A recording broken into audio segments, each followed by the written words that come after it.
Broadcasting to you live from the Orion Spiral Arm of the Milky Way Galaxy, the solar system, planet Earth, North America, the United States of America.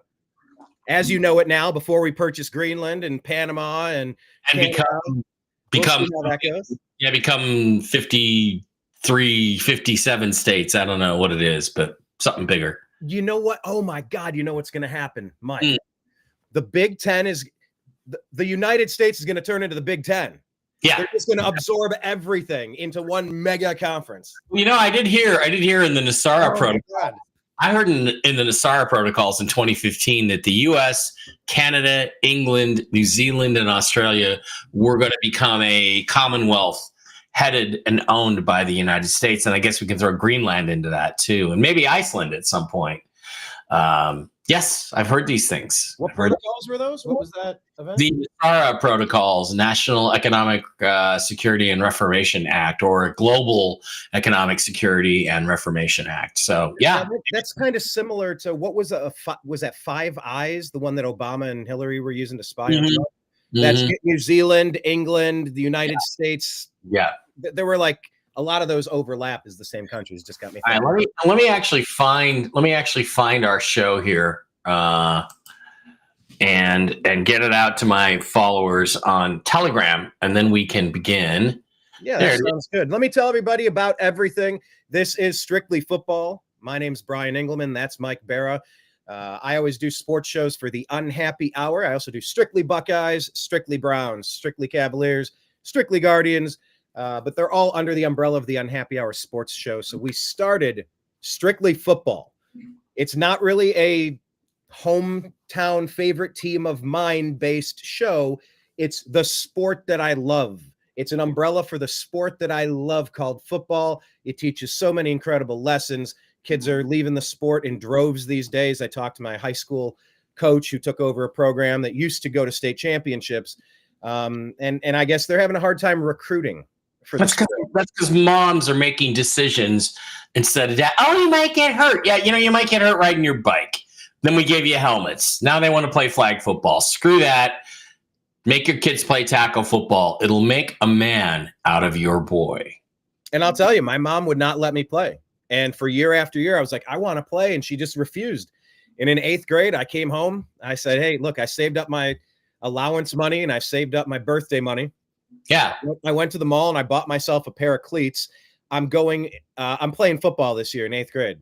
And I went and played. I had to decide for me that was right for me. 8th grade is when I became a man. Yeah, and you're a big guy. You should have. You probably wasted some good years because there's so many cool memories. Like I remember the touchdown I scored, and I was a tight end, right? But they had me split wide, and I kept doing this down and out thing, and the guy, we were the second team guy. The first team guy came up and he finally jumped on it and picked one, right, and ran it back. I don't think he got a pick six, but he got an interception. Next time, same thing. We would set it up. It wasn't every down I ran this pattern, but I went down and out and down, and he jumped on the down and out pump fake, and I was like, it's those memories when you make a perfect play. That live with you, and you deserve the chance to have those memories. It's really not fair that moms who don't know or understand the importance of football should not be allowed to interfere in that. Merry Christmas. Hi, Victoria. And sorry, we don't have any picks from Jim today because, Brian, we pulled this thing together just late last night. We just decided we were going to get up and do it because of your schedule, my schedule, the holidays, all the early games. We just realized we had to do it now. So we're not going to have anything from Jim, but we may reserve the right to do a quick update with Jim's betting tips on Thursday. And also, Mike, tell them about our X account, our new X account for this show. And then we'll try to link it back to the Mike Bara, to the New American Media, the Unhappy Hour, and send the show out there. We are streaming to that X account, right? Yes. Okay, good. All right. So restream that. Yeah. What's your favorite memory of when you played a game of football? Well, that was it. The down and out and down. The old Steve Largent thing. Steve Largent used to do that. This is in the 70s before we even had a team. I think I was 12 years old or something. But nice. Yeah, I probably have 5 favorite memories. I could throw any number of Fumble when you're on the in the newspaper holding the football. That's a good one, right? You got that back there? Yeah, it's up on the wall. I'll bring it over in a sec if you want. But I would say practice. I was in a game of practice football, maybe 9th grade. I was trying to make a name for myself, coming off a 1-7 team or whatever we were. We sucked. Right? We got one win, and we were in practice. And this was before quarterbacks were, they wore all red and you couldn't touch them. You were just playing a game of football. Right. And I came off the right side at right defensive end. I got through, and the quarterback was standing there getting ready to throw it. And when I hit him, he did one of these. He bent in the middle of his back because I blasted him. The sound. It's the sound when you hit the guy that makes it was all the noises. And I'll tell you what, I made a name for myself on that play. I'll take it because that was a day and age when you were actually hitting the quarterback. Now it's like you can't land on them. You can't lead with your helmet. You can't hit them. Below the knee. You can't touch them above the knee. You can touch them like here, but not the ribs because that might actually hurt him. It's bullshit. It's bullshit. Yeah, but it's that sound when the air leaves their lungs and you really got him good. Best block I ever saw like that was Golden Tate on God, who was it? Sam Lee or somebody like that on the Cowboys. I'll look for that replay and maybe send it to you. But the perfect blindside hit is awesome. So it's a thing of beauty to be sure. It's like something that is gone. When you're playing golf or tennis and you hit it absolutely perfect. Dead solid perfect. Oh yeah, there's nothing quite like when it resonates off the racket and it's there. Maybe the ping of a softball bat, ping, or the crunch of a home run swing. Oh man, perfect drive. Oh geez, yeah. Okay, so question of the day: what is your favorite memory of when you played a game of football? We just talked about it. We just talked about it. Not for you. I'm talking to the guests. I'm talking to the viewers, rather, the viewers that jump into the program. The huge viewing audience we have at 8:30 in the morning on Christmas Eve. Hey, you know what? But these shows live online. Make sure you're following Strictly Football on Rumble. YouTube. Put it in the comments. Put your favorite football memory in the comments. Absolutely. All right, Mike, let's jump into the action from last week. We're just going to kind of turn and burn. Before we do, let me just ask about college football because that's something I'm legitimately interested in. NFL for me is sort of toast with my Cleveland Browns being god awful. No, it's not. And I'll tell you that why in a second, but let's go to this first. And then I'm going to tell you why your Cleveland Browns are so extremely relevant. Okay. All right. Well, don't let me forget that. Obviously I'm a Buckeye fan, so I can say that Buckeye game, I had a few takeaways. I thought the first drive was very interesting. Coach Ryan Day had to call a timeout. I think it was too loud in the stadium, and there were several people from the other team there. And I'm kind of curious how they allocate the tickets. What's the ticket distribution for these college events? I would really like to look that up if I can remember to. But the Buckeye game, it could have been 28-0, but on an obvious pass interference play. I mean, Jeremiah Smith, his first year on the Buckeyes, he looks like he should be the number one receiver on your favorite football team in the NFL. Yeah. Nobody can stop him. In Michigan, all the defenders could do was put their arms around him, but there was an interception on a pass where the defender wasn't looking and he was completely wrapping up Smith. So instead of 28-0, it ended up being 21-3, and it just totally changed the energy of the middle part of the game. But but by the end, the Buckeyes just absolutely dominated. They won the game 42-17. Did you have any thoughts on that game? And then we'll just kind of talk about the tournament in general. That game, I was out at the Kraken. I believe I was out at the Kraken hockey game, Kraken Golden Knights hockey game down here at T-Mobile Arena in Vegas. I saw very little of that game, so I can't really comment on it other than 42-17 is about what I expected Ohio State to win by. So here we are. Good for them. So anything else about the college football playoffs? Well, just again, the matchups are not good. They need to redo the seeding. They need to do a seeding process rather than give Boise State and Arizona State, automatic bursts into the second round. They need to do sort of a ranking system, and we need to have the weaker teams playing each other in the first round because that'll be more competitive games. Having Penn State and Texas playing it, just Notre Dame's game against Indiana, they were complete dominance, and it just wasn't fun to watch. So I think they should fix that next year. I think they probably will. And then we'll get better. We'll get more entertaining games in the first round. Let's put it that way. So well, then quick thoughts. Georgia playing Notre Dame. Any thoughts there with their quarterback being out with the elbow injury now? I think you got to favor Notre Dame with Beck out of there, or Carson Beck. Yeah. With him out of there, I think you got to favor Notre Dame. That's clearly a move he's making for the NFL draft. I don't think he wants to fall below the second or third round. So he's going to have the surgery. Probably could have played with it. I think he figures Georgia's not really a national championship team, and he's not going to be there next year anyway. So that's what I would have done. Got to say, that's what I would have done. Texas, Arizona State's going to be a closer game than people think. Arizona State is a good football team. Penn State, Boise State. I don't understand why the number 1 seed, Oregon, is playing Ohio State. Oregon and Ohio State is a game that should be reserved for the semifinal or the final. And it's just stupid to have this game in the second round. Oregon should probably be playing Boise State, who is probably the teams. I'm sorry, say that last part. Oregon should be playing Boise State, who's probably the weakest of the remaining teams. Okay, so then how do you propose, because you're saying maybe the way it's set up with Boise State and Arizona State getting buys, I think number 1, 2, 3, 4 should get buys, or do you think maybe they should reseed it every round, or should it just be, I don't know, how does it get better? What I would do is I would give each team a rank. Okay, what are there? 12 teams, 1 through 12, and the number 1 team always plays the lowest ranked remaining team, and the bad teams, the teams, the 4 play-in games are the bottom 8. They're the bottom 8 teams. They're not the top 4 teams. I mean, Arizona State would not have been in there.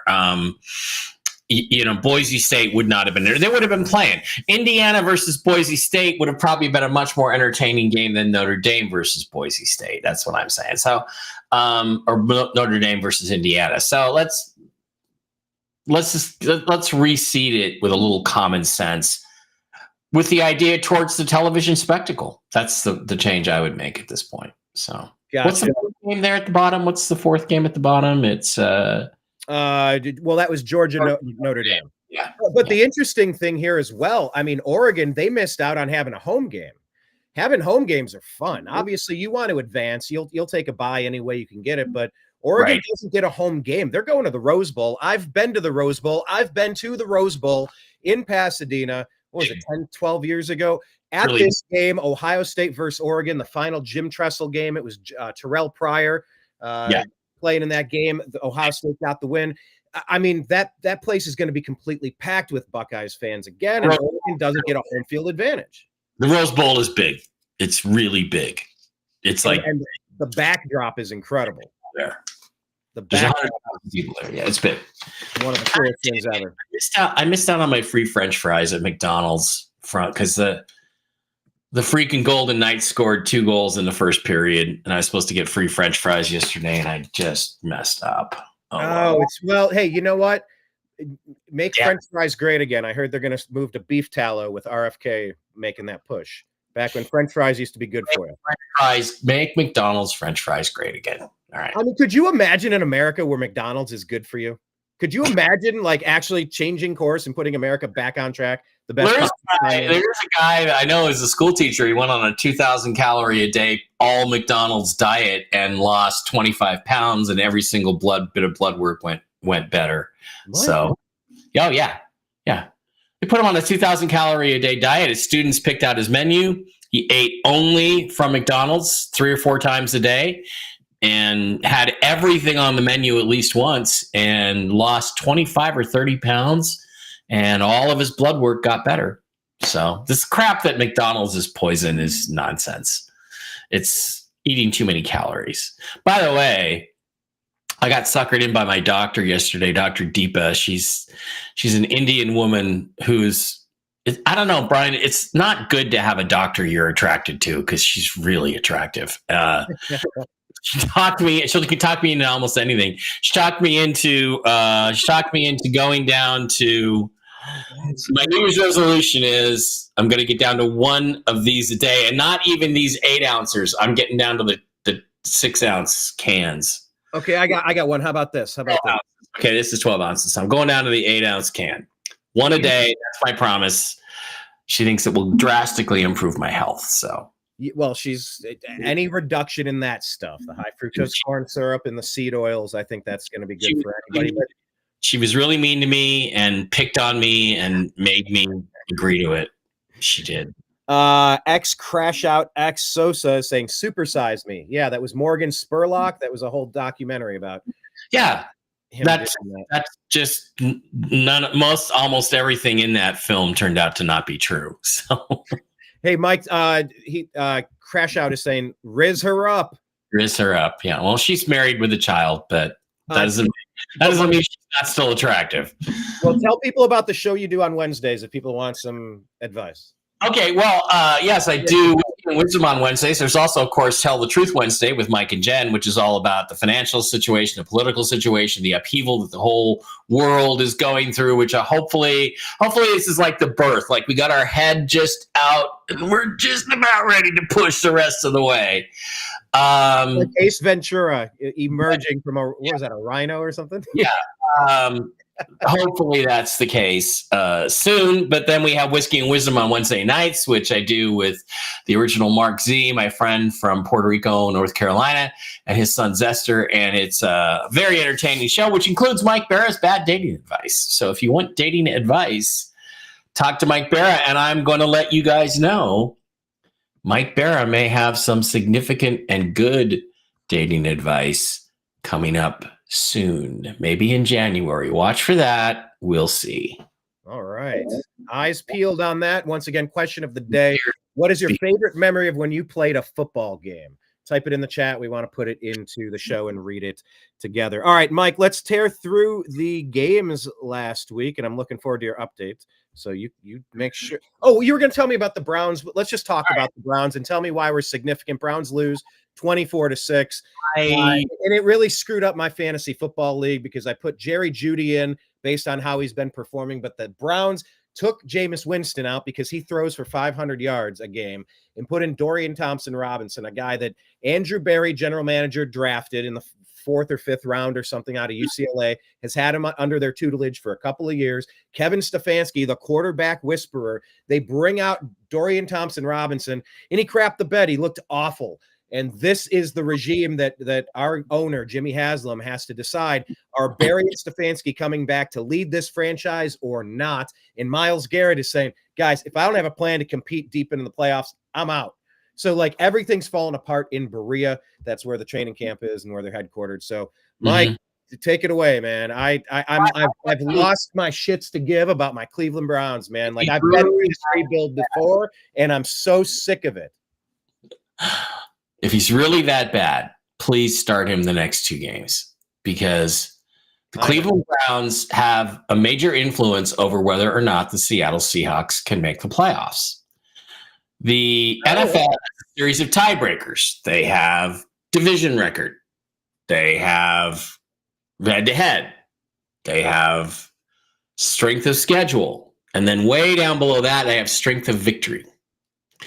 So, on the strength of schedule, strength of victory thing, the Rams have that locked up. So if the Seahawks and the Rams tie at 9-8, let's say the Seahawks win this week on Thursday night, and the Rams beat the Cardinals on Saturday, the Rams would clinch the division unless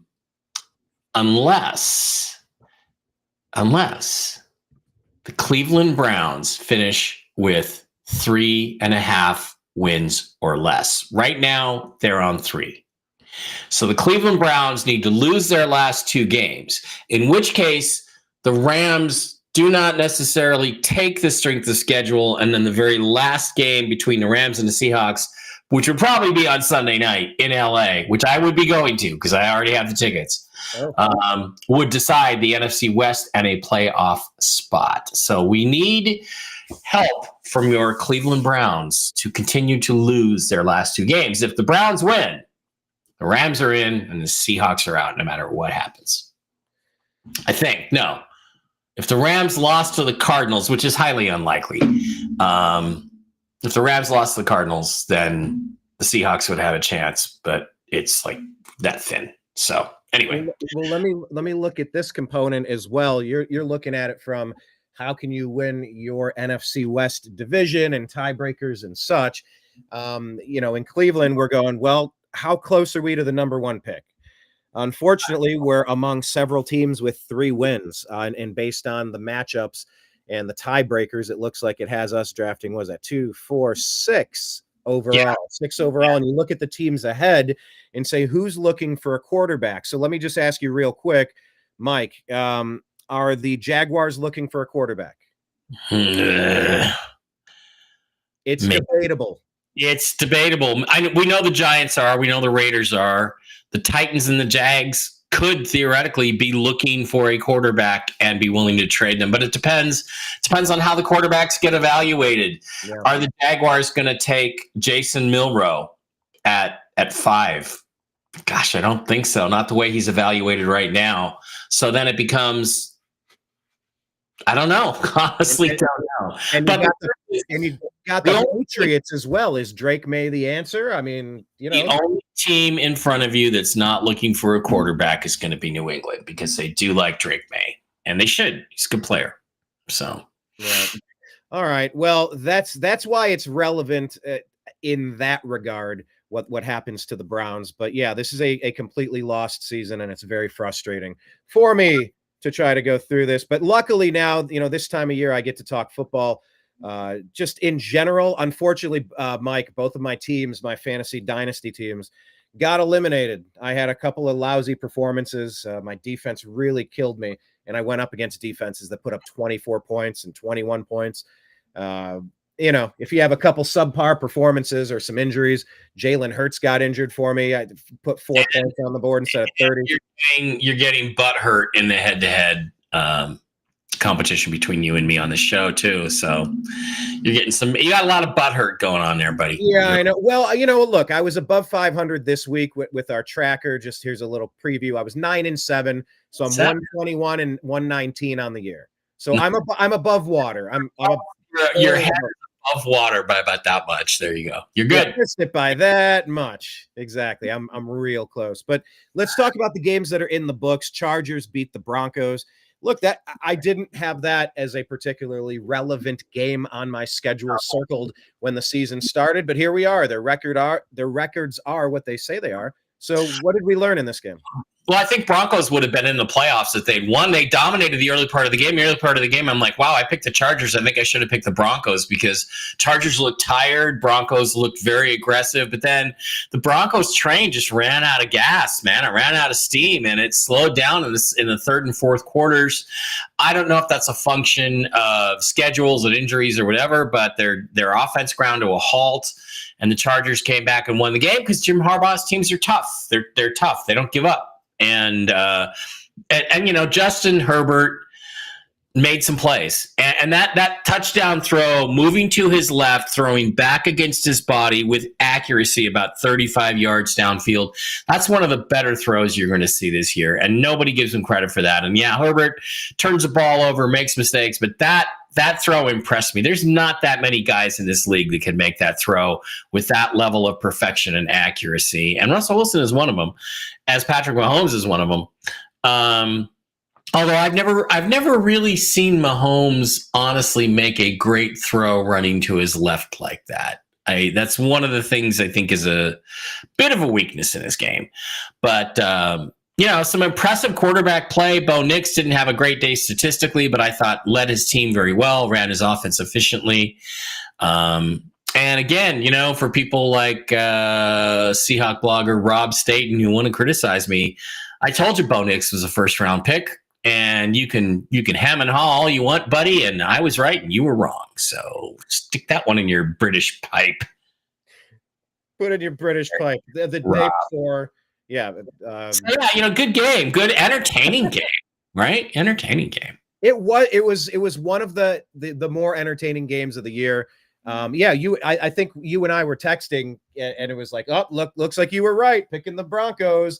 Yeah, And what did I say? I said, there's plenty of game left. Flipped, and it really flipped in the second half, especially. It was just one of those things where it's funny because normally you would see a pattern like that if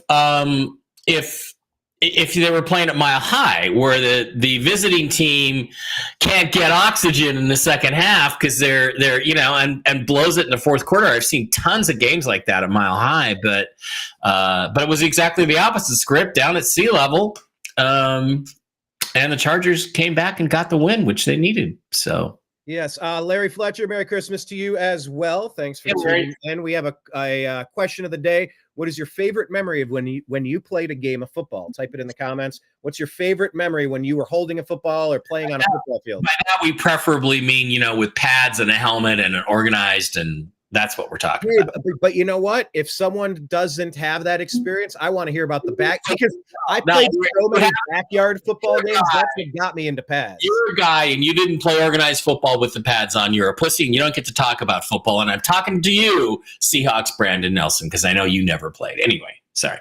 Brandon Nelson has been put on blast. There's some guys out there in Seahawks Twitterverse I just want to razz a little bit. Nothing.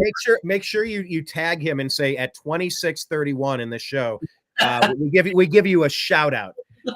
Phil Johnson chiming in saying, Mike, Chicago Bears fan all my life. This year's team, which was supposed to be a playoff team, really sucks. We play the Seahawks on Thursday. We need a new head coach. Any suggestions? So how about this? Let's pivot to the Bears. I'll pull up that game. We'll talk about what we saw and maybe answer some of these questions. What would you do if you're the GM of the Bears, Mike Bara? Well, I mean, everybody says Dan Campbell, who's the offensive coordinator for the Lions, and he is smart. The Seahawks wanted him. He would not go there. Why? Because Geno Smith is the quarterback. Here, he gets Caleb Williams. So I think Dan Campbell's going to go somewhere as a head coach where they can get a quarterback. If the Raiders were to have had the number one pick at Shadur Sanders, he might have gone there. The Giants, will he go there? Wow. I don't know. I don't know that he would go to the Giants. The Giants are such a mess. But look, the Bears are not that far away. Caleb Williams has pretty good stats. The thing is, you guys weren't a playoff team. You had too many young players at key positions. You had a rookie quarterback. You probably weren't a playoff team. And Caleb Williams is not Russell Wilson, so he's not taking you to the playoffs in his rookie year. And he has a lot to learn. And, Shane Waldron was the offensive coordinator who was Geno Smith's offensive coordinator for several years and just isn't really very good. So you had a lot. The problem is that when you got the new quarterback, you should have got a new coach then. But Campbell is the guy that people are talking about. If not him, I don't know who out there offensively would be a good offensive coach, but you got to get somebody in there who's going to grow and finish Caleb Williams, because that's definitely your future. Even though, he has personal issues like wearing lipstick and having pink nails. But other than that, physically, he can do the job. And the thing about him, Brian, that I found kind of impressive is he's played more heady. He's played smarter than I expected him to. I expected him to be a Cam Newton who could do everything physically, but was dumb as a post. Well, by the way, just as a quick sidebar, let's not forget Joe Willie Namath wearing the feathered boa, and Dennis Rodman marrying himself. There have been weird players who definitely err on the side of the flamboyant. Definitely the Odell Beckhams of the universe, and even Baker Mayfield changing his beard and mustache. He shaved a beard and shaved his mustache at halftime. Little flamboyant. Yeah, a little flamboyant. People are interesting. But, I think the Bears did everything they could to help me in the fantasy football playoffs with Keenan Allen. They were smart enough to go get him. He's underrated. They do have weapons on that team, and even Roshan Johnson is the backup running back. But I think they had 56 yards rushing. You have to give the guy a little bit more. That's a designed offensive scheme and offensive line. You have to have a running game to help the quarterback play. They've got tons of weapons, but the running game and the blocking to give them a little bit more time and a little bit more balance. That's what they need. I mean, you had a situation where Romo Dunze, who's a good player and is going to be a good receiver in his league, he had 2 turnovers. He fumbled the ball twice. So that sounds like the Baker Mayfield story against the Cowboys. But look, focus. They got to focus on the offensive line, and you're right. An elite running back would make a big difference for the Bears. So go get those 2 things. I don't know. I think Roshan Johnson. I think their backfield has talent. I think they need some line, and they do need a new coach with a new scheme. Doesn't every team need offensive linemen? I mean, it's pretty bad. That's a fair point. Let me go to the Buccaneers game because I mentioned it. I don't know if you watched this one, but it was a 2-point victory for Dallas. 2 balls that Baker put into the hands of his receivers were taken away for a possession change. Sometimes people say, oh, there was a turnover and there was a take away. I like to just kind of say, when you fumble something, you turn it over. When someone earns it, they have taken it from you. And my God, the Dallas Cowboys coaching, they went out and took 2 balls away. And in Cleveland Browns football universe, it's a nonstop Baker either bashing or Baker bro. You're either Baker bro or a Baker basher. And so all the bashers came out. See, this is why the Browns shouldn't have signed him. This is why he wasn't worth $60 million a year. He leads the league in fumbles. He can't take you anywhere. He's never going to be good enough to win a Super Bowl. See? And I'm like, I didn't see that. I saw a guy that had command of the offense, and he's dynamic, and he can turn the ball over some. But he can take you on a drive 98 yards with no timeouts. We saw him do that on the Rams. So I don't know. What did you make of this game in general and specifics? Cowboys wanted it more. And I got the odd feeling, the bizarre feeling that the thing we thought would never happen is that Mike McCarthy is going to be back. I think Mike McCarthy's coming back. I don't think they're going to fire him. Jerry doesn't fire his coaches at the drop of a hat. He keeps them. Sometimes longer than he should, but I got a feeling McCarthy's going to come back because Cowboys played really hard. They played like they wanted it more than Tampa did, which is bad because I love Todd Bowles as a coach. I'm not sure he's a head coach, but he's a really good coach. And I'm surprised that Tampa got caught with their pants down. They were careless with the football. And that's got to go back on the coach. Not really emphasizing it enough. So, I would say one of those interceptions, Baker threw it 40, 50 yards to Jalen McMillan, making a great catch. By the way, broken tubing saying Dan Campbell's staying the Lions head coach. We know. Of course, Dan Campbell's going nowhere, but in a hypothetical world, Mike is saying who would the coordinator, the assistant, what's his name? Not Dan Campbell. What's the offensive coordinator's name?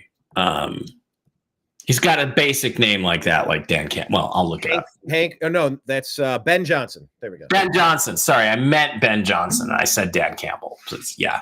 Yes. Okay, we'll talk about the Bengals next. How about one of these touchdowns, Jalen McMillan. Baker put it perfectly. The guy was beat, and it kind of went into to McMillan's hands and his hands at the same time. And it was just like, holy crap. He pinpointed almost the perfect spot to throw a great touchdown. It turned into an interception. It was a great throw. McMillan didn't hang on to it, and that is the blame on that one. It's not on Baker. At the end of the game, Baker was getting sacked, and he pitched it to the running back who went over and had it promptly ripped from his arms. It's like, see, Baker, look, turnovers. I'm like, turnovers what? So, Baker's unfairly judged, in my opinion, as a Browns fan.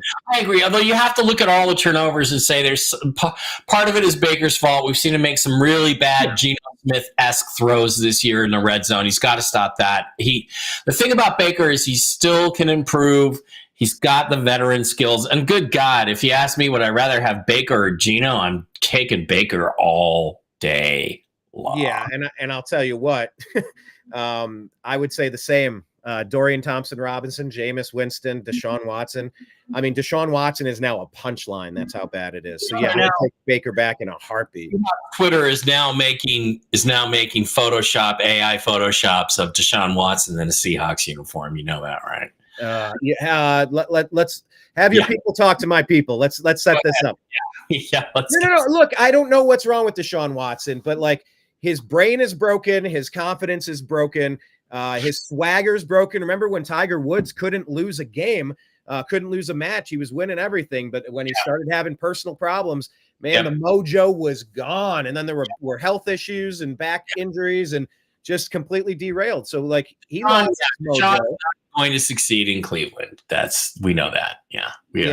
I guess if somebody wants to come in and run the same system they ran in Houston, there's a possibility if he can be that same person. But now he has an Achilles injury. He's had knee injuries. He's had shoulder injuries.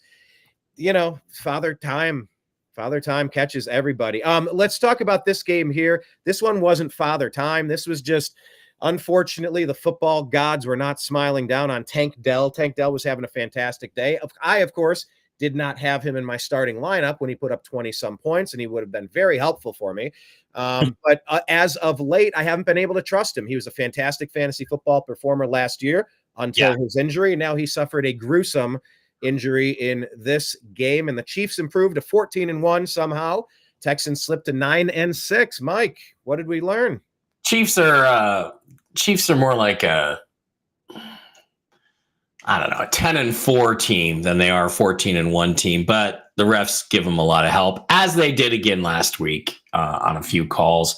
I was watching this game. I saw the Houston defense make at least 3 big significant plays, every one of which was called back on a defensive penalty.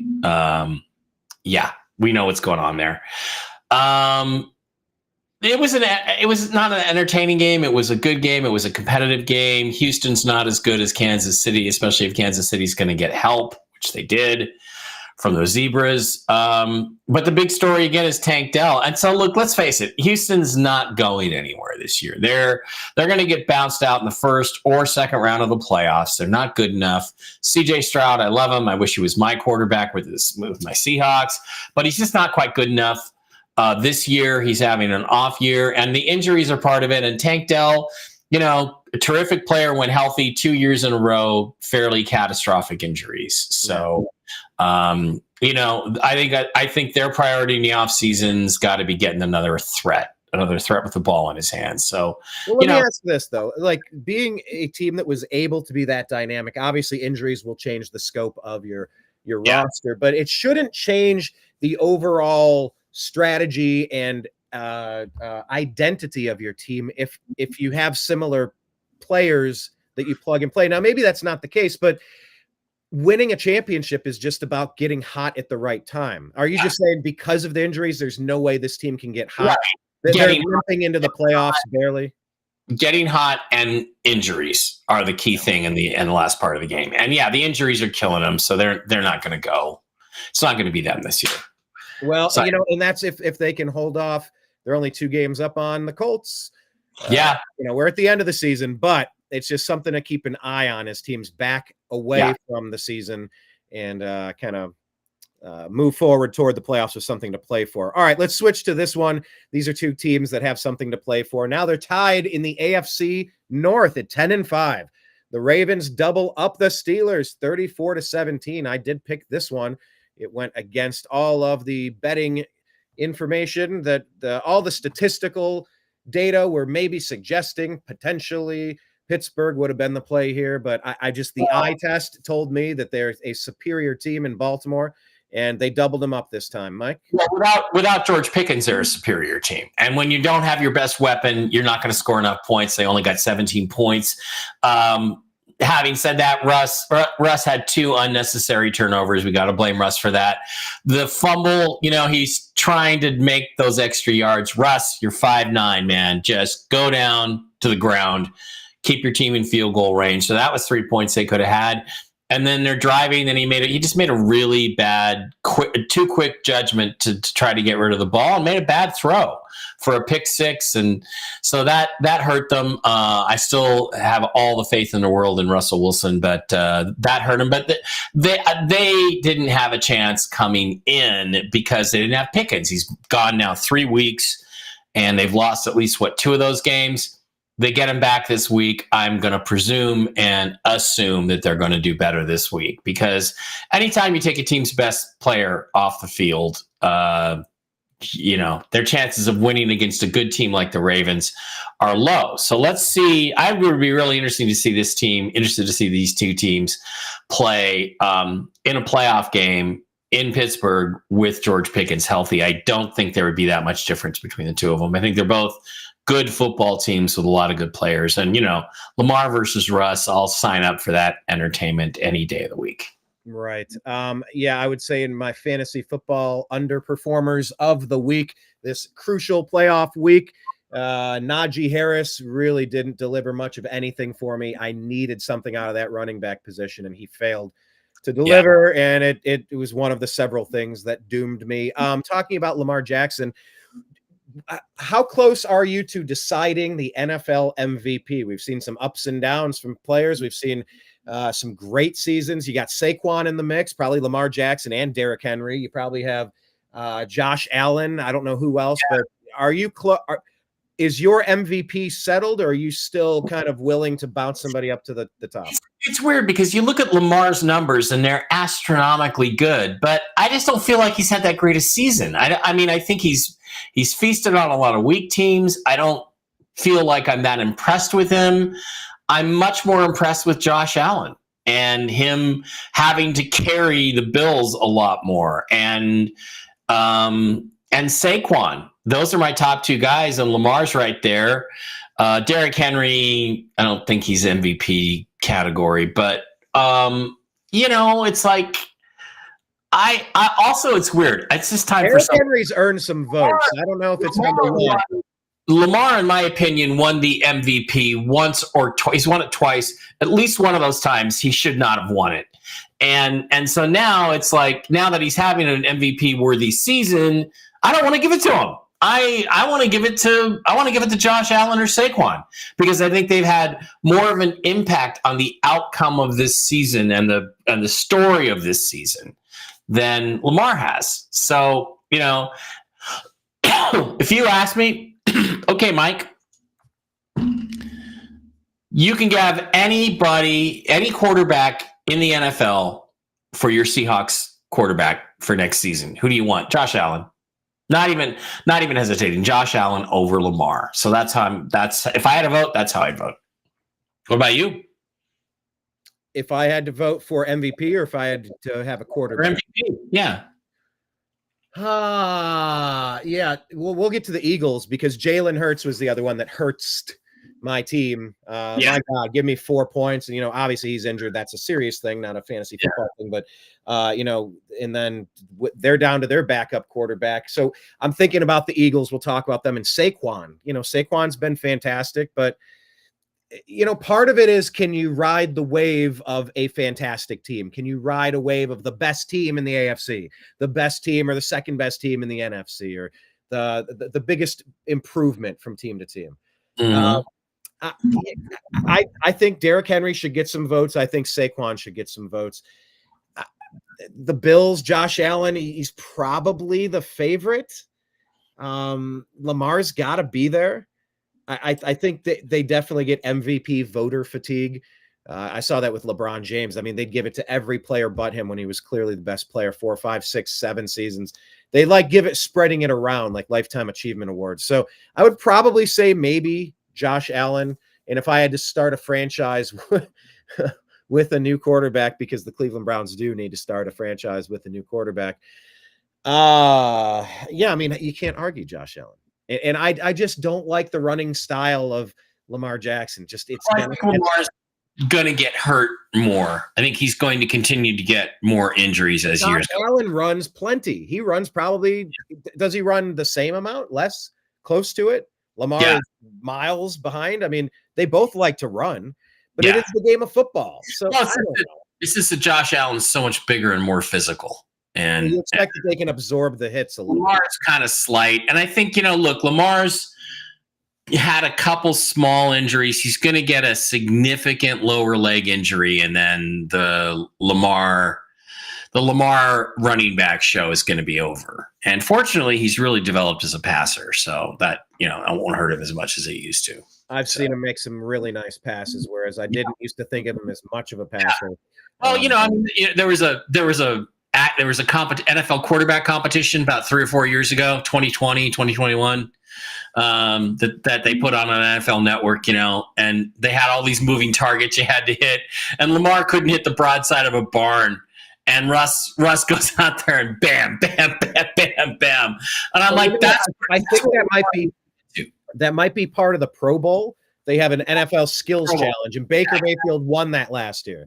It's like when people talk about Baker, it's like he has the tools.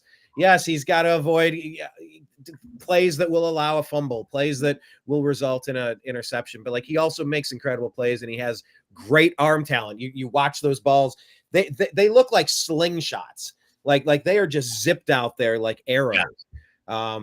When he's really comfortable back there. But let's talk about Josh Allen a little bit. 12-3, the Bills improved to beating New England. New England had a nice chance there at the end, and man, we're unable to capitalize. What did we take away here? Well, again, the Bills, had you just simply beaten the fucking Rams like you should have, I would have no problem with you. You play great every week except that week.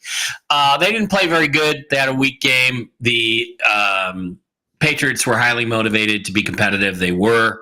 And I think the other reason the Bills kind of sucked is those stupid red uniforms and white helmets. And look, I'm just going to go back to it, Buffalo. Your best uniforms, your best unis are the blue pants, the blue jerseys, and the blue helmets. Okay, so go with those. That's your best look. When you look good, you play good. That's what you got to do. I don't have much to say about this game. The Bills were the better team. They gutted it out. They didn't get upset. They won the game. What can you say about it? Well, we could bounce over here to another game. I mean, look, the Giants they had a brief lead in this game, but the clearly better team clearly got the win. And look, Baker lost with the Buccaneers, and now Atlanta's in first place in their division because of the tiebreakers at 8-7. Tampa Bay 8-7. What did we take away with the Falcons? Their new quarterback, Michael Penix Jr. Yeah, I love Penix. I saw him play here at Allegiant Stadium last year in the Pac-12 championship game about a year ago.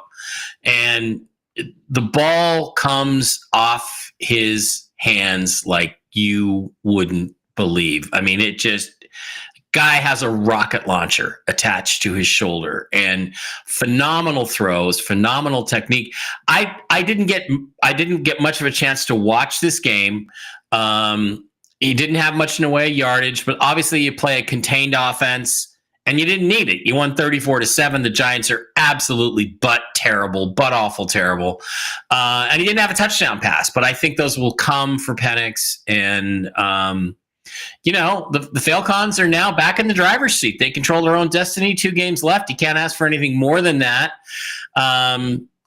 And good for him. Let's see. I think that the key thing to watch with them for the future is Michael Penix. And then the question becomes, where does Kirk Cousins end up next year? Because it's probably not going to be in Atlanta. Yeah, and they were saying that Kirk Cousins is highly unlikely to do any favors for the Falcons. There's guaranteed money, and he's the way that they brought him in only to replace him. It's just like he would have went somewhere else if that was the plan. Like, just tell him that. Yeah, you don't know until the draft, and maybe you do pick the highest player available on the board, and that's just who happened to be there, and you don't pass on a franchise quarterback. I don't know. I think they got Kirk Cousins in case they couldn't get a quarterback that they wanted in the draft, the Falcons, because I think what's changed in the NFL is that the premium placed on the quarterback position, and rightly so, is so much higher that you're going to see guys that are rated as 2nd and 3rd round picks going in the top half of the first round. Look, if there's a quarterback out there that has the potential to be a Super Bowl winner, that he looks like he's got the physical tools, they're not going to make it past 15 anymore. That's just not going to happen. So if you want a quarterback, and I'm talking to you, Seattle Seahawks, you got to go get one, and you got to overdraft him. That's just the reality of it. So and I was looking. I like what I'm seeing from Will Howard. the Ohio State quarterback. And obviously some of that is a function of having incredible wide receivers at wide receiver university. Brian Hartline never disappoints to bring in a 5-star class of NFL ready receivers. Emeka Ibuka and Jeremiah Smith are just men amongst boys. But, Will Howard, I've seen him play some decent ball. I've seen him play some less inspired ball, but he looks the part. He can make a lot of these throws.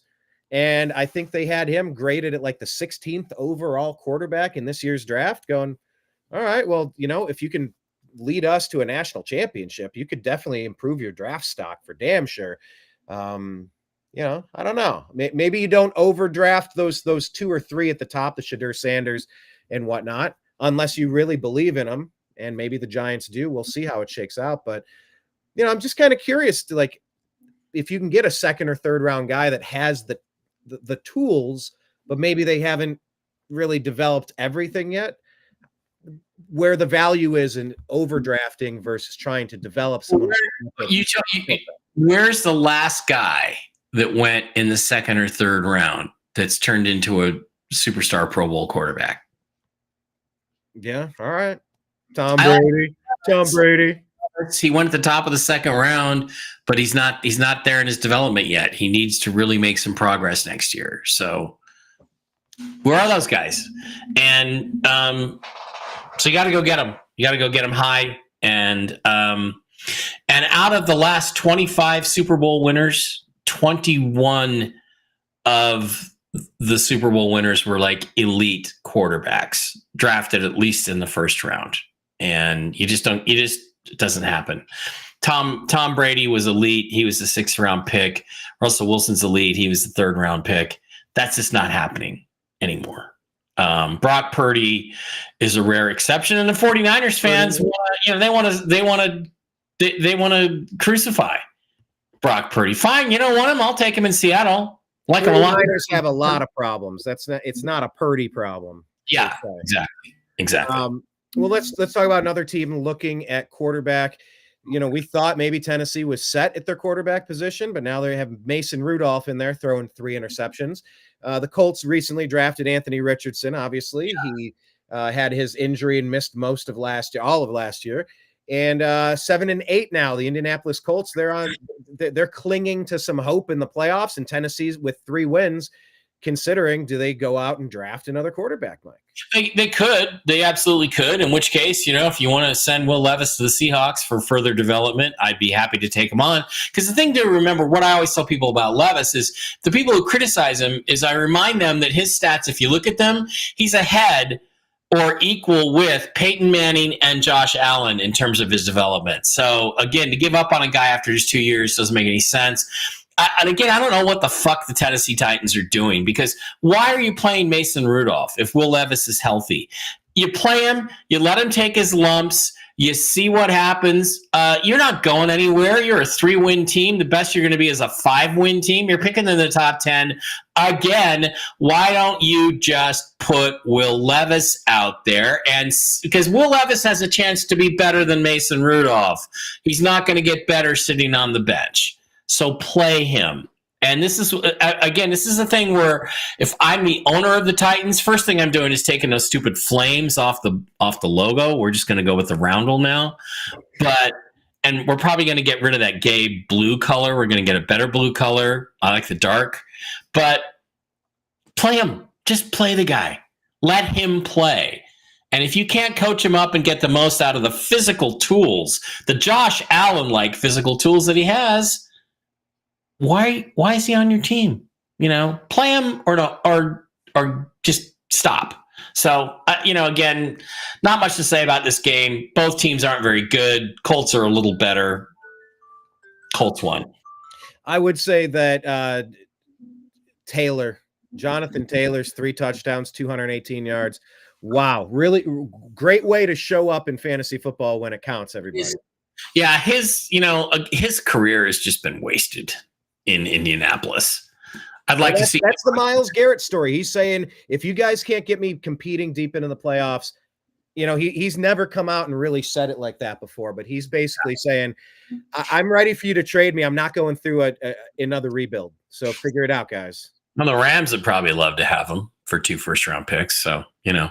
Well, and then for better teams, those draft picks are not as fantastic, of course, because, you know, they're competing to win it all now. So you're drafting in the 20s, and it's not, you don't get as many generational talents. Myles Garrett is a generational talent. Yeah, but he's also been in the league, 6, 7, 8 years now. He's bound to get to the point where he's going to have a big injury, and maybe he has more value to you going forward as with draft picks than he does as a player. However, the reality is also you can't trade him because the cap hit is ridiculous. It's off scale high. Explain how that works. Why? Because he's paid a lot. What do you mean the cap hit?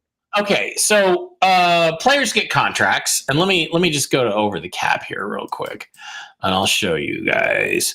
By the way, everybody, while Mike looks that up, make sure you're following this new account on X. We have one for Strictly Football. Go to TNAM Football at TNAM Football on X and link up with us. This is where we post the Strictly Football show. We drop this show once a week, and sometimes it's on Tuesdays, usually on Thursdays, but we are committed to football just like you. So that's where we are. Make sure you find it.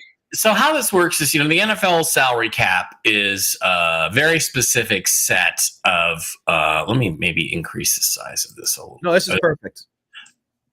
Is, guys sign deals. And what you can do with the deal is you give a guy a guaranteed signing bonus, which is cash right now. And that can be prorated over 4 years of the deal. So what usually happens is about year 3, you can cut the player and actually get more space under the salary cap for the next year. Now, the Browns are in a very bad position because if you look at 2024, you're under the cap by $43 million, but in 2025, you're going to be over the cap. It's in red there by $17.362 million. So if we go to 2025 and we say, who could we cut or trade? And there's a whole formula involved in this that would save us some money under the cap. And the answer is pretty much nobody. You're 17 million over the cap. I don't know how you even clear 17 million off your books because you've given out so many bad contracts. Now, this is an example of a general manager that doesn't know what he's doing. So if you were to trade Myles Garrett prior to June the 1st, and June the 1st is a cutoff, you would actually add to your salary cap and you'd be $34 million under the cap. So you can't do that. You can't trade him. Now, you can trade him with what's called a post-June 1st designation, which means the trade doesn't actually officially happen until after June 1st, but it can be made on draft day or whenever you make the trade. And if you did that, you would save almost $5 million under the cap. You're still over the cap. You still have to make some other moves, but you'd save $5 million in cap space, which you could theoretically use to go out and get another player. You can only do 2 of those June 1st designations, but you'd also get some draft picks out of Myles Garrett, who's now 30 years old. And it's maybe time to think about guys with high cap numbers because his cap number this year is $19.722 million. So that's what he's eating up out of your cap space. And this is based on an estimation of what the 2025 salary cap is going to be, which is based on all sorts of revenues. But you can't cut or trade guys like Denzel Ward. These guys are all in the red. You could save about $5 million if you cut or traded Jack Conklin. You'd save $5 million there. And if you trade Myles, you're still $7 million over the cap. Your cap situation's a mess. And you don't have a lot of guys down here that you can save money on. So what's going to happen is deals can be restructured. And what that means is you do a simple restructure where you basically give the guy some money right now and take his salary for the future years and turn it into a signing bonus. So that can help you. But yeah, and the Browns have been doing that. They've been kicking the can down the road with that maneuver over and over every contract. it's an avalanche of debt that's been built up by Andrew Barry at general manager, the same guy that and it's still a little cloudy who's responsible for the Deshaun Watson trade. Who had the final say? Is it Paul DePodesta, the Moneyball guy? It's the owner. It's got to be the owner who went for that. But that contract is killing you. If you were to trade Deshaun, I mean, try to trade him even post 6-1. You're going to take a $46 million cap hit. You're going to be $63 million over the cap, and you simply can't make that up. So Deshaun would have to somehow completely redo his deal for it to have any benefit for the Browns. So you guys are stuck. You're in pretty bad shape. Yeah, that's good to know. Larry is saying, did you know Myles Garrett is a minority owner in the Cleveland Cavaliers? I did not know that. Yeah, he sits courtside now. I think Usher used to be one. I think he sold, so I'd rather have Myles there. So he's kind of pot committed to Cleveland. He wants to be in Cleveland. He just fix the quarterback position and bring in some talent. Like we got to fix this. But yeah, I mean, are we so top heavy with the rosters and the age and the injuries of Nick Chubb? And it's just you got to figure out what you are. And we're a 3-win team this year. So yeah. And please God, stay that way so the Seahawks still have a chance to go to the playoffs. Just stay a 3-win team, guys. Let me tear through the rest of these games here and we'll make our picks. Where'd we go? There we are. All right. You mentioned the Rams. Oh, you'd love to see Myles Garrett on the Rams. Rams got this win over the Jets. What do we got? I mean, Matthew Stafford throws for 110 yards and they win the game. The Jets are terrible. God, they're so bad. I didn't see much of this game. The Rams just pissed me off because they've won like 3 games in a row now, all of which they woulda, coulda, shoulda lost and would have helped the Seahawks a lot. And it's just really irritating. So now I got to root for the Cardinals, who just got knocked out of the playoffs and are terrible, to beat the Rams this week. I don't think it's going to happen, but we'll try. 9-6, the Rams there. Yeah, sitting there at the top of the division. It was like a 3rd and 8, and Rodgers is back, and he's looking right at Devontae Adams, and he throws him the ball, little outside, and Devontae Adams just stands there and watches the ball go by. Was that to me? Yeah, it was to you, Devontae. What the hell are you doing? What the fuck are you even doing? He basically comes out and he stops running, and Rodgers expects him to sort of break to the outside. And so he throws the ball just 5 yards out, and Devontae Adams just stands there. What did he think it was to somebody behind him over his shoulder? It's like they are not on the same page. They are so poorly coached. It is such a mess there. And it wouldn't be any better with Robert Saleh. So it's like, God, you think the Browns got problems. The Jets got problems. So Browns and the Jets have had problems for the better part of 30 years. I do know the Jets could June 1st designate Aaron Rodgers and trade him to somebody that wants him. So is he washed? Does he have could we stabilize the Cleveland Browns franchise if we rebuild and just say we're going to put a Super Bowl caliber retire rather than go to Cleveland? I could see him in San Francisco. If he's from there, right? He played at UCLA he wanted to go there 3 or 4 years ago, and the Packers wouldn't trade him there. And he was like, "Why didn't you just take the 49ers deal?" They put a bunch of stuff on the table, and I'm kind of thinking he's not washed, but I think it was. If he could bring a championship to Cleveland, he would be a god amongst men. The Jets lost a couple weeks ago, and one of the guys for the other team, God, was it the Commanders? I don't remember who they lost to, and he said they asked him about Aaron Rodgers, and he said he looks to me like a 41-year-old guy who doesn't want to get hit anymore. I saw that. And here's the thing: he's not going to get hit for the Jets and for a shitty 3-12 team or whatever they are. But if you put him in a good situation where he has a chance to win a Super Bowl, then he's going to gut it out. So he's not washed. He just needs to be, he's just only going to really, at some point in this season, he quit on the Jets. He's like, I'm just going to play not to get hurt again and see if I can come back next year and play for a contender. So that's what I mean. When you're in tank mode, you want those draft picks anyway. Like there's unspoken tanking, and then there's soft tanking, there's hardcore tanking. I've seen it all. I don't think Rodgers is not trying to win the game, but he's not going to put his body in the line of fire to do it. Not for the Jets, not for this team. Well, let's talk about a team that had two quarterbacks put their bodies in the line of fire. Jalen Hurts really wrecked me in my fantasy league, and Kenny Pickett, he got dinged up too, right? Yeah. Commanders pulled out this win. They improved to 10-5 on the year.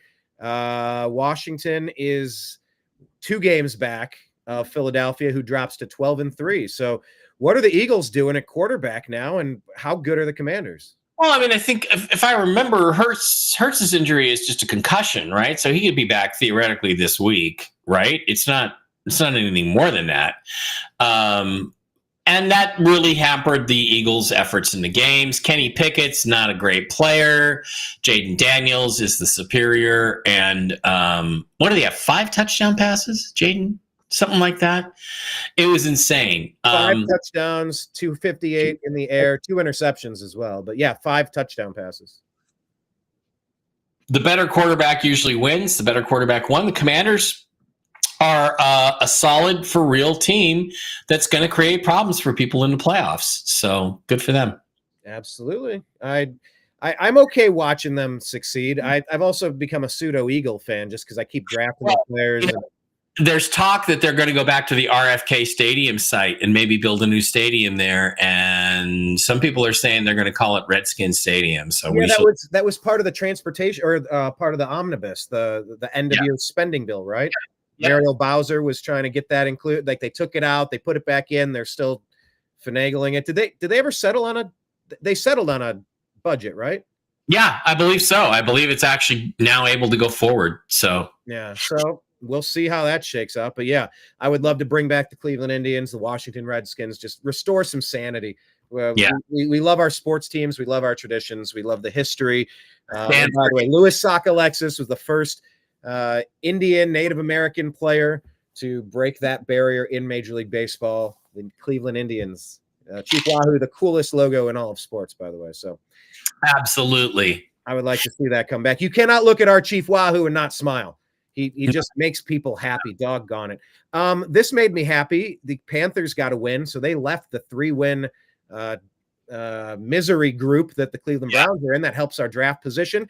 And you were happy to see this because they knocked out the Cardinals. No, not really. Cardinals are not a threat. We beat them twice, and they're not very good. It didn't make me happy because I needed them to win so that their game on Saturday against the Rams would matter. It doesn't matter because they lost. Season is over, and I think the Rams are going to steamroll them on Saturday and make it basically impossible for the Seahawks to make the playoffs. So no, I was rooting. Long live Chief Wahoo. Yeah, I was rooting for. And by the way, Chief Wahoo makes some of the best fish tacos on the planet. Just so you know. So I was disappointed. I think the story in this game that's exciting is Bryce Young. Now, I held out some hope that the Panthers were going to give up on Bryce Young and draft Cam Ward or somebody else if they had the number 1 pick again. That's not happening. Bryce Young is staying. Now I feel sad because I wanted somebody to be dumb enough to give up on Bryce Young after a year and a half, but he's starting to look like an NFL quarterback. And again, some quarterbacks like Jaden Daniels, Russ Wilson, they hit right away. You know, right away there's greatness in them. Other guys, it takes 3 or 4 years. Bryce is going to be one of those guys. And I think the Panthers are going to have a pretty good quarterback there in a couple years. So good for them. Let's talk about Jaguars, Raiders, toilet bowl, 2, 3, and 12 teams. Oh, God. 2 awful teams. Raiders shot themselves, not in the foot, they shot themselves in the balls because they had the number 1 pick locked up and they went out and won this game. If I'm Al Davis, I'm going through and I'm picking all my best players and I'm going to go, you're injured, you're injured, you're injured. All 5 of you guys are inactive because you're injured today. You're not playing. And I'm tanking this game so I can get Shedeur Sanders. Now they've blown that. Shedeur Sanders in New York, God, for the Giants, God, awful. So, well, you know what a lot of people are saying. I've had to put energy and attention into this specific topic over the past couple of weeks because really the Browns are in the position to make a move, and we're trying to figure out QB. It's boiling to the surface. Myles Garrett talking about it, everybody. Should the teams continue to tank through next year because you're going to get Arch Manning coming out? You're going to find other people that are maybe viewed as cornerstone franchise changing quarterbacks versus this year, maybe they're not really grading into that range where you jump for it. Yeah. If you're swinging, if you have to swing, you'll expand your strike zone and just swing at anything because you kind of have to. But a lot of people are saying the smart money is on tanking again next year and going after some of those top talents. So I don't know. Next year. It's a long ways away. It is.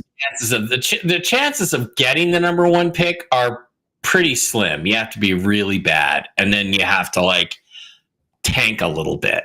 So good luck with that. I've seen the Browns do that before. We had a perfect winless season and threw a parade. And again, I think the Jaguars are not going to get a shot at a young quarterback, and so I think unfortunately Trevor Lawrence is going to stay there. Well, he's signed for several years. It's a salary cap fiesta. He's tradable. I've looked it up in the salary cap stuff. He's tradable. Okay. If you could trade a guy and get a net cap space savings, he's tradable. So what makes him tradable? What terms are different compared to Watson? Again, it was the way they structured his contract. I believe I've checked this already. Let me go to the Jaguars and then I'll share it again for 2025. I understand the concept of like, here's a signing bonus paid up front. I totally get that. It's just some of these like finer points, it's legalese. And I haven't fully sat down and studied the exam book to fully know how to navigate a salary cap. Okay. So here is the Jaguars 2025 salary cap situation. And if you look down there, their third highest paid player or their highest paid $17 million cap hit is Trevor Lawrence. He's in the second year of his deal. If you cut him, it's $116 million against your cap. You're 46 under, you'd suddenly go to 60 million some over. That's impossible. You can't be over the cap. You're screwed. So if you go to, okay, well, we're not going to cut him. What if we're going to trade him before 6/1? It's only a $13 million cap. Did I have that right? Did I say 116 million or did I mean 16 million? No, it says 116. Okay. If you trade him, it's a $13 million cap hit. Now, if you do that, if you traded him before June 1, then you still have $33 million. So you lose cap space, but you still have $33 million to spend on other players. Again, if you undo that, if you do him as a post June 1st cap hit cut, which means it's prorated over 2 years, then you actually save $9 million in cap space. So they could trade Trevor Lawrence to some team that needs a quarterback like, I don't know, Seahawks, and actually save money under the cap if they did it as a post June 1st designation, but then they would have to go out and get another quarterback. So that's how this works. It just simply works because, and I don't know all the machinations and details of the contracts, but it's the way they worked the contract. It's the way they built his contract, as opposed to the ridiculous contract that the Cleveland Browns gave to Deshaun Watson. And I think it's not just about that contract. It's about every contract is backloaded to be penalized later. It's the Washington kick the can down the road. We'll deal with the debt and the deficit later. I'll be out of office by then. Make it someone else's problem. And it's like someday it becomes your problem. You go, I'll just put it on the credit card. One day you actually have to pay that. The way to play the salary cap game is to make sure that every deal you can get out of by the third year with some sort of net cap savings. And it's not that difficult. And teams that don't do it, like the Browns, have really screwed themselves. I mean, if I bought the Browns and I went in and I looked at this, I'd be like, who's the general manager? You? Okay, you're fired. Because it's a ridiculous situation to be in. Because you're hamstrung. You can't go get new players. Well, we were supposed to be competing for championships. We were in the window of prime. Baker Mayfield, Myles Garrett, Nick Chubb. I mean, we brought in Odell and Jarvis to be solid receivers. Like, just things didn't click long enough. We switched to Eddie Kitchens and Greg Williams, and you didn't have to make the Deshaun Watson mistake, and you should have said to Deshaun Watson, okay, fine, we'll guarantee you this much, but year 3 we have an option to drop it. Yeah, but they were desperate. They burned their bridges with Baker at that point, and they didn't do it. So it got ugly fast, and I just hate that I have to go through this. I don't deserve this as a fan. I don't deserve this. As an example, let's just real quickly look at the Seahawks 2025 salary cap situation. Well, and let's parlay that. We'll switch instead of talking about the Niners. Let's talk about your team in the game. Okay. And you go to 2025 and you look at basically every guy that they've got signed that's near 30 and overpaid can be cut. 2025, there's $6 million over the cap right now as of today. Well, guess what? Geno Smith, if you cut him, you save $25 million under the cap. Okay, I'm going to go find another quarterback. Now I've gone from $6 million over the cap to 19 million under the cap. Tyler Lockett, you're old. You're not good anymore. I'm cutting you.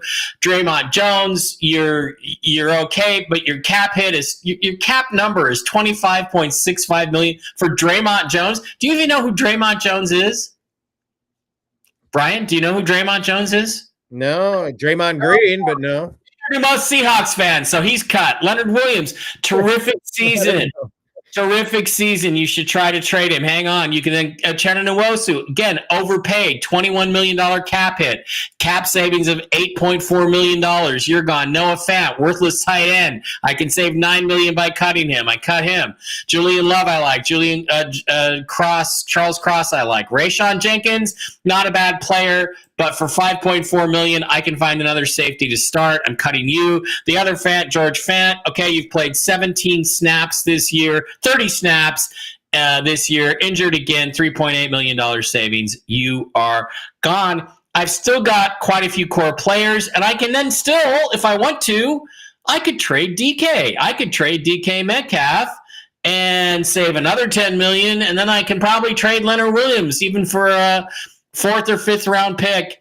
And although Leonard's been good, now I have a lot of roster slots to fill, but I now have $97 million in cap space and a couple more draft picks to build my team with. And I'm starting with a quarterback. That's how I do it. So, yeah, that's how I'm doing it. All right. Yeah, Larry is saying, man, this salary stuff.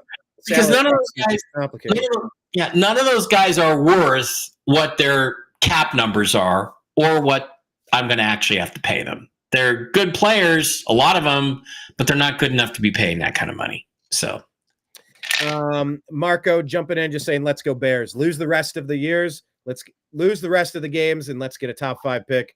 And it needs to be a lineman. It'd be cool if the Bears trade down and get extra picks and get 3 linemen in the 1st and 2nd round. Yeah, I mean, look, when you got a deficit, the Browns are in the same spot. Some of their guys have aged kind of poorly. They've had injuries. Jed Wills, we had a chance to draft an anchor left tackle, and we didn't. We missed with Jed Wills. We got to start over again at left tackle. That's something you can't get wrong. No. So yeah, I hear you on having your frustrations with your offensive line. But let's take your Seattle salary situation and talk about your game. Close contest against the Vikings. Vikings end up getting the win, improving to 13-2 on the year, and you guys fall to 8-7. I was just trying to give you an example of how much better situated the Seahawks are under the cap than the Browns are. So that's, you want to set your deals up so that you're not, never go full Browns, just like Robert or what is that? Tropic Thunder. Never go full Browns. Never go full Cleveland Browns. Don't do what we do. Right. Ever. So what do we learn in this Vikings game? Vikings just keep getting wins, and we learned what I already knew, what I've been telling people for 3 years. Geno Smith isn't good enough. At the key point in the games, he's going to make a mistake. He's going to throw the terrible interception, and he did. I think he had 3 interceptions in this game again, all devastating, all terrible. None of them, excusable. And then he makes some great plays. He makes the occasional great throw. So it's a situation where you just you just aren't good enough at the quarterback position. And then Sam Darnold comes in, and frankly, Darnold is a lot better than Geno, and he's 27. And some people say, well, Geno's just as good as him. Well, no, he really isn't. He really isn't better than Geno's really not as good as Sam Darnold. Sam Darnold is really good and played really well, and he made some terrific throws. I don't know what's going on. I can't control Brian's screen there, but we're going through some advertisements. But, again, this is a situation. It was a game the Seahawks would have, could have, should have won. If Russell Wilson was still a quarterback, they would have won the game. But then Geno makes this throw here. It's a throw into triple coverage. You can't make a throw into triple coverage at the end of the game. They had a chance to go down and tie or win the game, and Geno throws an interception on the first play. He doesn't handle pressure well. And again, look at bracketed. I mean, DK is absolutely bracketed. And then the thing that's so appalling about this is that on Seahawks Twitter, there's actually people trying to say this is DK Metcalf's fault. Oh, he ran a lazy route, and I'm like, what the fuck are you even talking about? So the Seahawks were in control of their own destiny. They didn't beat the Packers. They got boat raced by the Packers. They got beat by the Vikings. They should have won this game. They had the Vikings on a short week. There's a lot of complaints about Ryan Grubb, the offensive coordinator. Oh, he doesn't run the ball. He doesn't run the ball. That's why the Seahawks are losing. He doesn't run the ball because they really weren't making any yardage on the ground. And at the end of the game, the fourth quarter, they started running the ball. I'm like, okay, now we're getting something on the ground. We're starting to push these guys back because guess what? It's a short week. Win on Monday, lose on Sunday. There's that old adage in the NFL, and they had them right where they wanted them. But then Geno throws another pick and fumbles the ball, turns it over, and the Vikings get the lead. And then we have to chase the game, and we have to throw the ball the rest of the game. So, Mike, Larry says that looked like a Jameis Winston throw. It does, and that's the thing. Geno is better than Jameis at his best. Jameis at his best, Geno at his best. Geno is the superior. But let me just give a shout out here to some of the reasons why I lost my fantasy championship. Players that underperformed. Boo to Aaron Jones, 18 carries, 67 yards. Kenneth Walker, 8 carries, 31 yards. Justin Jefferson gave us 144 yards and 2 touchdowns, which I appreciated in one of my leagues. But yeah, Aaron Jones, Kenneth Walker, my running backs. It is hard to get running back. And my problem was I had Jerome Ford on the bench. Jerome Ford got me 24 points on the bench. I went with Jerry Jeudy in that flex position. Jeudy got me 4 because DTR couldn't throw the damn ball. So, yeah it's just this time of year, you're either hoping for your real team to be in the playoffs or your fantasy football team. And I just got almost knocked down completely. Thank God I had my Buckeyes to give me something to be excited about. Justin Jefferson should not have had a game that big.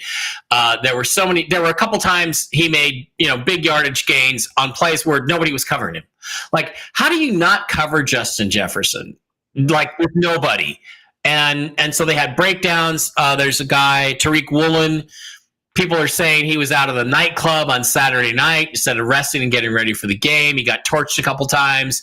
He was in completely the wrong position on one of the touchdowns. And, again, the Vikings are better coached than the Seahawks. That doesn't mean the coaching is the only reason the Seahawks lost that game, but it was very frustrating. And, again, why do I want to be in the playoffs? Just to get knocked out in the first round? Well, I don't know, but I do. It's what you root for. I know. I keep watching my team. It's Schrodinger's football game. I win if we lose because I get a better draft pick, and I win if we win because I like winning. And it's like, I don't know, just whatever you're doing, kind of go all one direction. You stay balanced in the middle at 8-7, 7-8. It's just you're in purgatory. You're in football purgatory at that stage. I think it would be fun if we could go to that last game against the Rams with a chance to win the division, and I could go to LA and go to the game. Because all you got to do is get hot, get a couple of good wins at the right time of year. You never know who can win. The ball bounces one way, it goes off the upright. Somebody slips. You just never know. That's why you play the games. So on the other hand, with my Seahawks videos, I had all kinds of people in Seahawks Twitter ripping my balls off, before the season started when I told him what this team was and what the problems were, and nobody believed me, and here I am. I get to be right again. I don't want to be right, but I'm right. And, so there's that satisfaction of, yeah, I saw this coming. Why didn't you guys see this coming? Well, the 49ers didn't see this coming. This season has turned out to crap for them. Good for you. They lose to the Dolphins. Yeah. What do we? I mean, the Dolphins are still in the hunt. Are they still technically? No. Well, I don't think the Dolphins are still in the hunt. I think they're eliminated. They have not been eliminated yet at 7-8. They're with the Colts at 7-8. Then you got the Seahawks, Bucks, Falcons, all with 8 wins, and then the Broncos, Chargers, Texans, Rams with 9. So they're on the cusp. 49ers were eliminated right before kickoff. They knew that.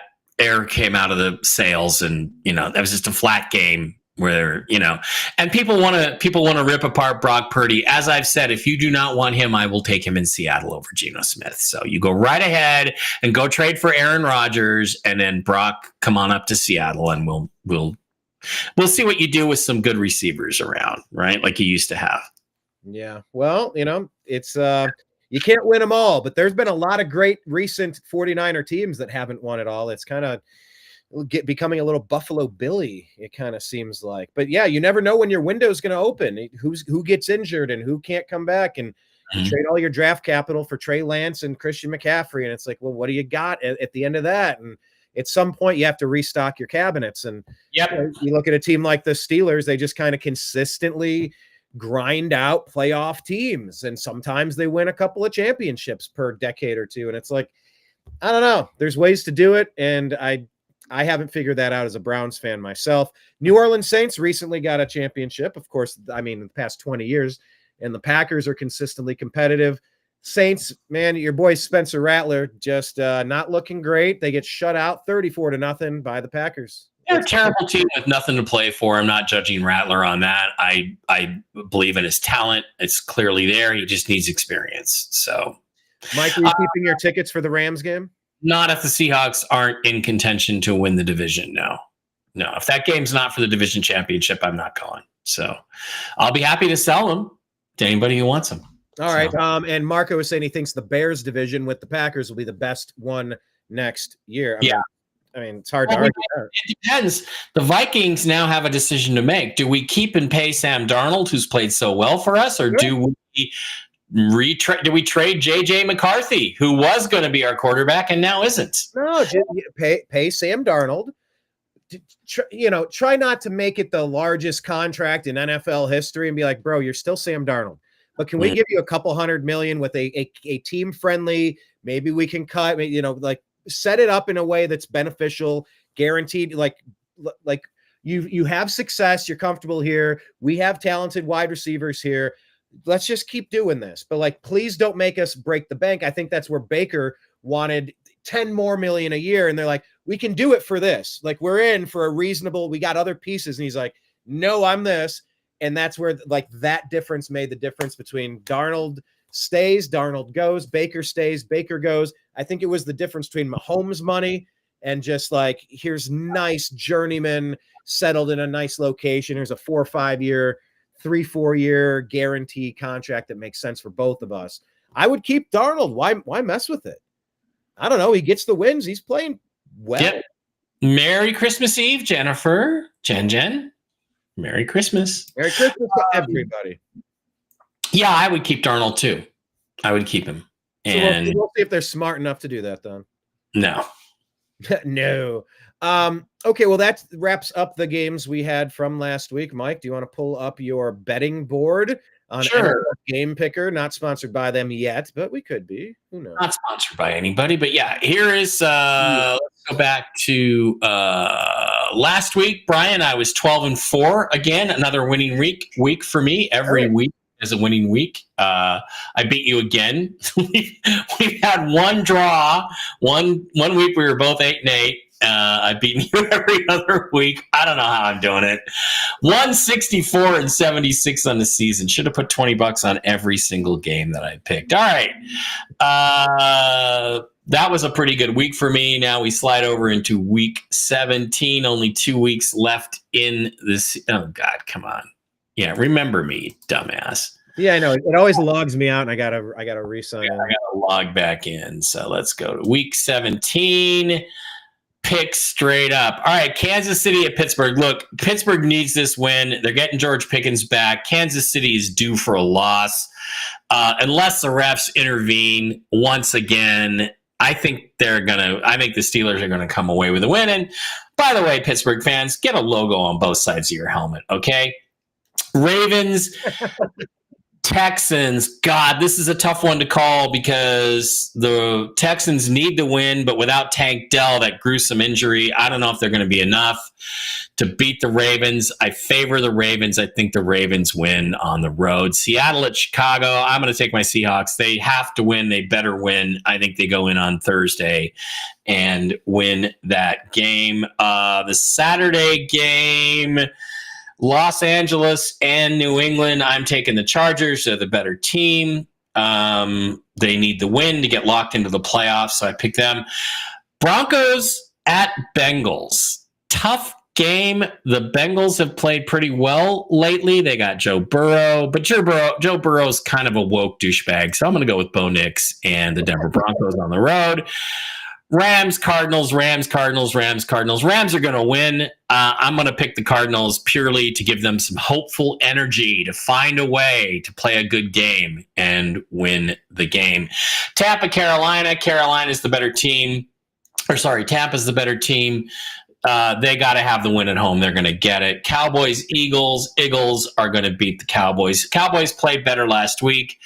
But then, is Mike McCarthy going to stay the coach? I think he is. Giants, Colts. Colts win this game. A replay of the 1958 NFL championship game that went into overtime. And who was it? Marion Motley scored the winning touch? I don't remember. But Colts still in the hunt, need the win.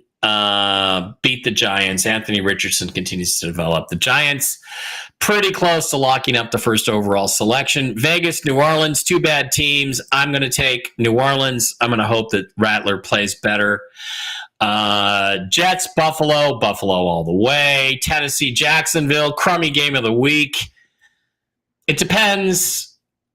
I can't pick Jacksonville with Mac Jones as the quarterback. So if Trevor Lawrence isn't playing, I'm taking Tennessee. Miami, Cleveland. I need Cleveland. I would pick. I'm going to take Miami because they're better, and I need Cleveland to continue to lose. So the strength of schedule thing is still alive for the Seahawks. Vikings, Packers. Vikings are better. They're at home. They're going to win. Redskins, Falcons. Redskins. I like Penix, but I think it's a pretty big ask on the road to go win that game. Lions, 49ers. 49ers will try to put up a fight, but the Lions will win it to clinch, I believe. I believe that clinches the home field advantage for them, but I'm not positive. So that's my picks. That's what I'm thinking. All right. And let me pull up mine. Where's the share this tab instead? Are we pulled up here? There we go. Perfect. Last week, let me go to that other screen. So I was 9-7. I've improved to 121 and 119 on the air. Barely above 500. Sure. 500. It's like flipping a coin. It's fairly similar odds. Roughly 50-50. They call me Even Steven.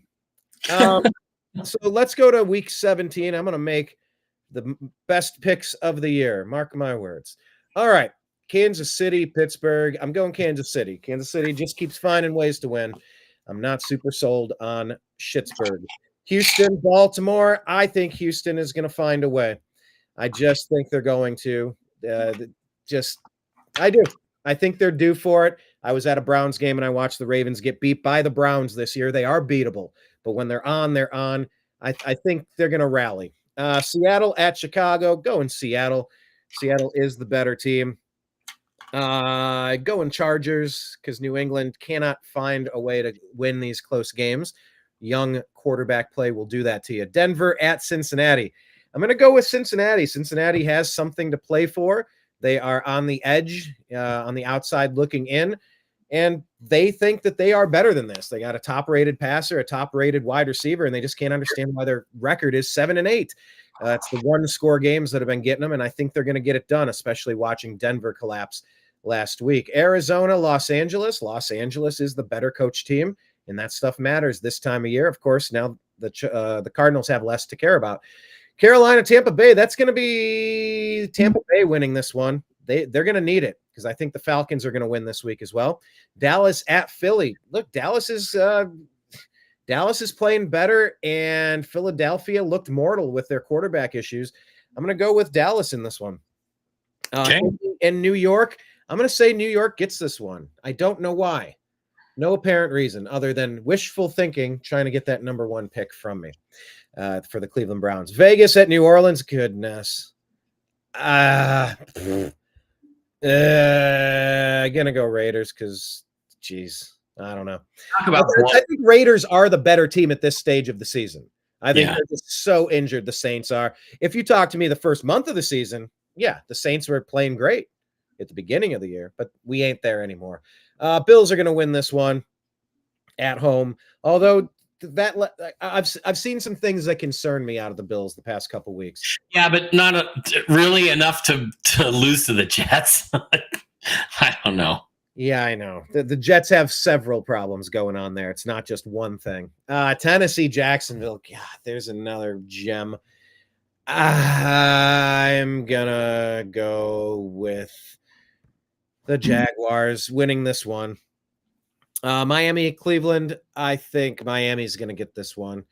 No, I don't. The Browns are a Jekyll and Hyde kind of team. They can play well sometimes. Wait, are they doing Dorian Thompson-Robinson again? Probably. My pick depends on who they start at quarterback. I hope so. I hope they are. Because I think they're going to do DTR at quarterback, I'm going to pick the Dolphins. I had to swing that. It's based on quarterback. Green Bay, Minnesota. Minnesota's going to get this win, but I would not be surprised if Green Bay gets the win. Atlanta, Washington. I like Washington in this game, and I hope this happens because I want the Buccaneers to win this division. Detroit at San Francisco. Detroit is going to win. Those are my picks this Christmas week. Merry Christmas, everybody. Yeah, Merry Christmas to everyone. Have a great one, Jen and everybody out there. And it's fun. One more week to go in the regular season. So we'll see what happens. And of course, the college football playoffs for the first time ever. You know, it's just it brings a new excitement. This is a huge football week, and it'll be fun. It'll be loads of fun. Good luck to any of you who are going to be in your fantasy football championship rounds. I was sadly eliminated in both my dynasty leagues. Back to the drawing board. Time to save some draft capital. When I get Jim's betting tips, I will forward them out on seahawkboymikeb on Twitter X, and also over to Strictly Football on Twitter X. So at TNAM Football, please follow that. By the way, final thing here, Joe Evans chiming in. My favorite memory playing football was rushing the quarterback and making 5 sacks in one game. You were like an Al Bundy on defense. Wow. The defensive captain kept calling his favorite defense called Monster Joe. Monster Joe. That's awesome. Yeah, football is a glorious sport. Thank you for sharing that story. And in the comments section, like when you find this show on Rumble and YouTube, type your favorite sports memory. The questions of the day are meant to get engagement as the show lives on. So thank you for joining, everybody. Merry Christmas. Happy New Year, everybody. We'll be back when the schedule allows. Maybe we'll pencil in Thursday at 5 p.m. Eastern, back to regular next week. I don't know. We'll see how it plays out, but sometime next week. Appreciate you. Love you. We'll talk to you again soon. Take care. Peace. Go Hawks.